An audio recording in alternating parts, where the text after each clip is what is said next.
I'm being recorded for history.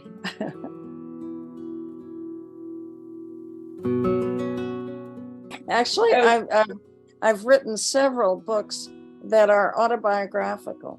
I have taken that I experienced in my own life and created a story from them. And they tend to be sad things, unfortunately. But many years ago, I wrote a book called Autumn Street. And little girl in the book, though I gave her a different name, is actually myself when I was young. And I had a childhood friend who was murdered. So that's a very sad book. I don't have to create a plot, though, from when I use something that actually happened. I have to change things a bit, but what happened is already there in my own history. Okay, Arya, you're up next, I think. Yeah, so I came across this particularly interesting thing when I was reading a few other things. So Gabriel Garcia Marquez, he considers his best book, Chronicle of a Death Foretold, not the far more acclaimed 100 Years of Solitude. So what I want to ask you is, what is your Chronicle of... Whoops, you froze there for a moment, so I didn't hear the end of your question. Go back and just ask the end of it again. I think something happened to his network. Yeah, so what I wanted to ask is, what would be what?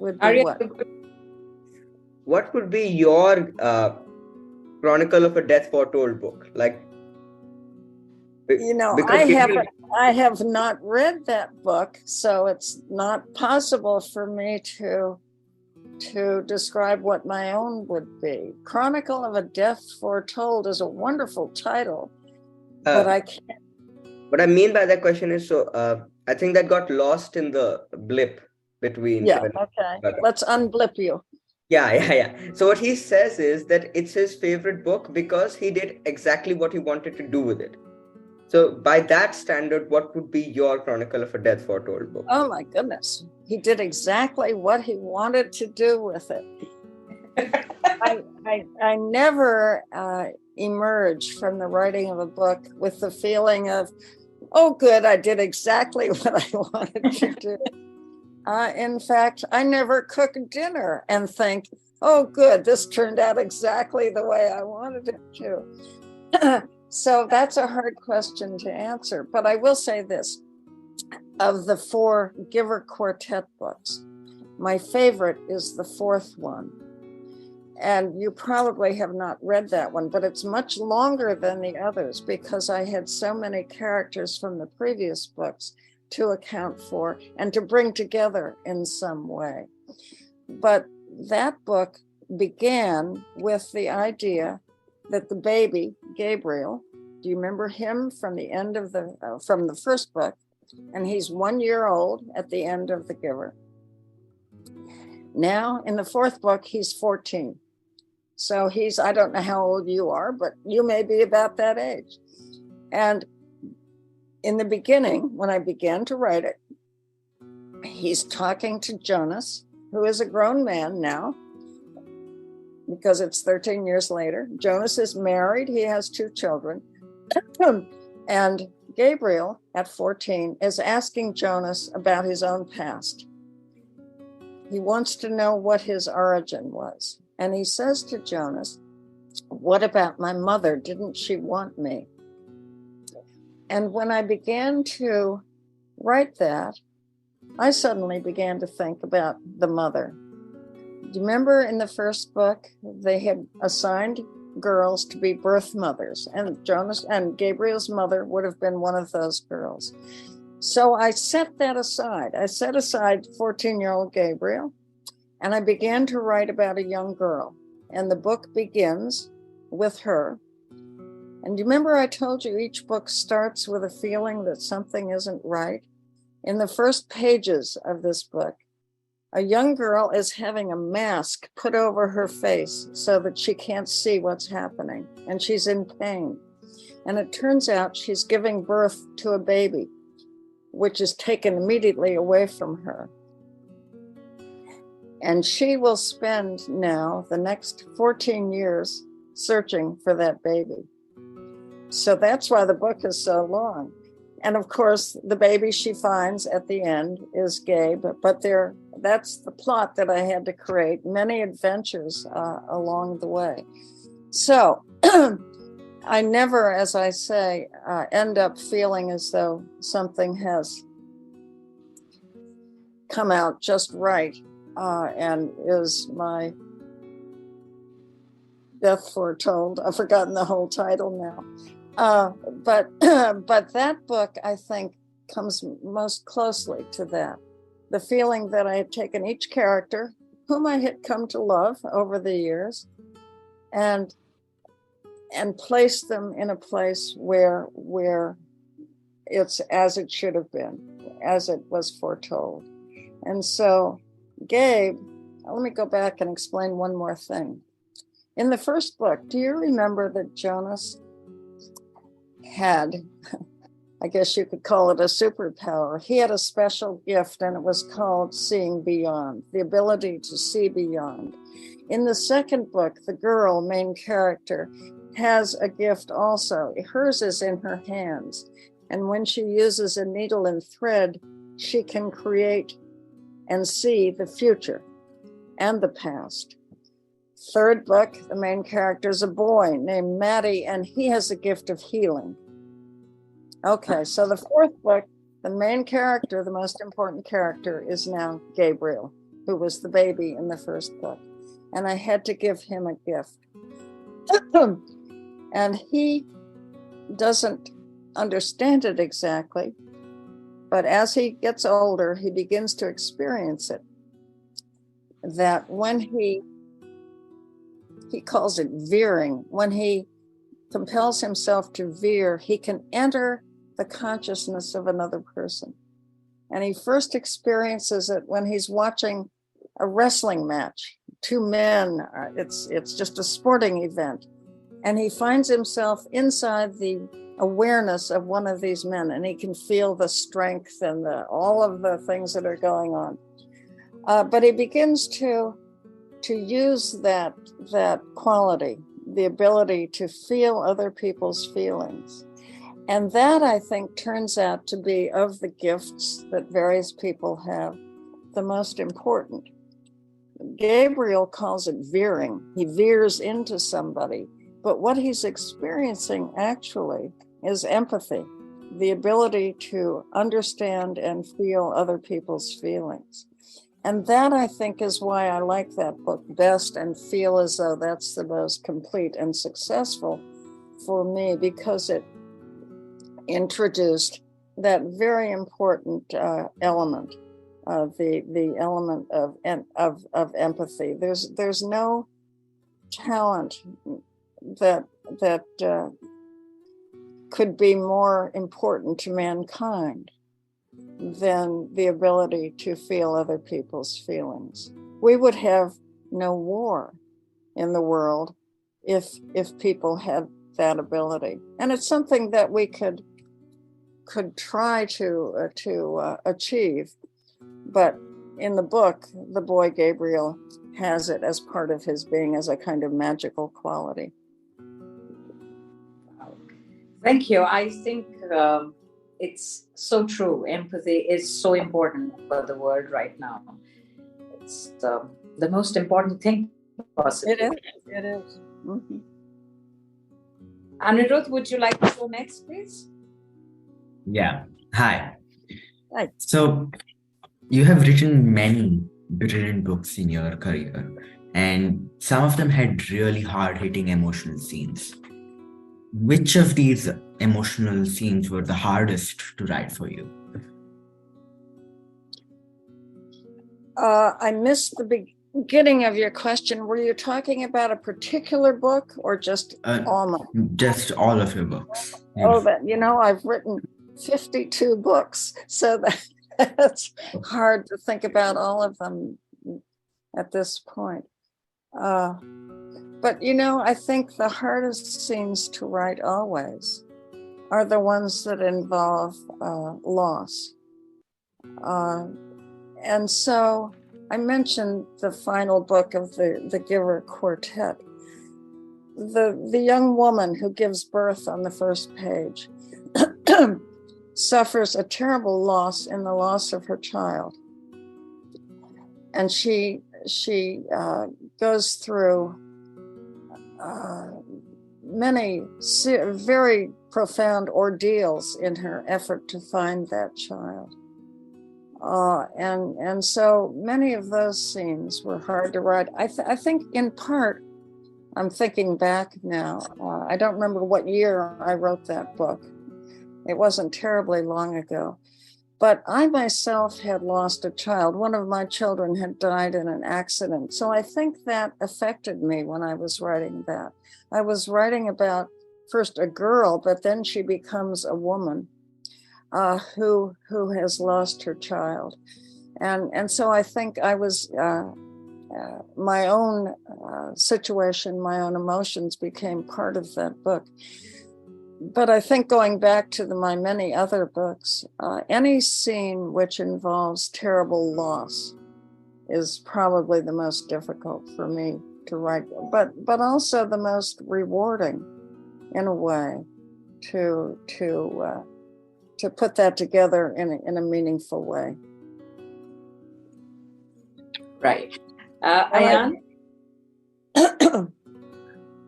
Yeah. Books let kids try on the world before they have to go outing. Books give kids an opportunity to experience something in their imaginations before it happens to them in real life. Books help kids prepare to go put into the grown-up world. How important is reading for children? Do we give equal importance in education? And another question, should we? I think, excuse me, I think you have hit on the most important thing that a book can do, particularly in the life of a young person. In this country right now, I don't know if this happens in India at all, but right now in this country, there has been a rise in people wanting to censor books or ban books, particularly books for children. And their argument is that it will make children feel bad to read books about difficult subjects. But I think what you describe is what I feel, that it's a very important role for books, for literature, to prepare young people for life, because as you grow older, of course, you'll encounter things in your life which will be difficult, frightening. And if you have already dealt with these things through a book, when you're sitting in the comfort of your own home or your school with people you can talk to about these issues, it's a way of preparing for them. It's a way of putting armor on yourself so that when you experience something in real life, as you will have already been through it as a way of preparation. There used to be, in the United States at least, old-fashioned books. There were always books about children whose dog died. Their pet dog died, and they were terribly sad books. But you know, almost every child in the United States at some point has a pet dog, and a dog will die. And yet you've already experienced that. You know what it's like to suffer from loss of that sort. And of course, there are much greater losses and more difficult things in life. But I think it's a very important purpose of a book, a role of a book is to present these difficult situations so that a child reading can experience them from a distance and prepare for real life that way. That I think is an important function for a book. Yes, that's so true. Nikita, would you go on next? So we at Bookbibuli think the future will be better off with more readers and writers, and the children of the future will need books to succeed. But the reading habits of the next generation will be severely threatened by the onslaught of seductions of media. How serious is this threat, and what shall be done? I've just returned from a trip, which was a long airplane flight. And it's difficult I like to read on an airplane. It's difficult to take a book with me. And so I take a book on my Kindle, on my electronic device. And of course, all of us live in a world filled with electronic devices. Much as we love the feel of, let me just reach over here. Here's a book that I'm currently reading. It's not a huge one, but it's a real book. And I love the feel of it. I love looking at the cover. But times are changing, and books are going to become different, I think. We have to accept, of course, that the world is turning into a world of electronics. Stories will still be the same. And I think there will always be books, but there will not.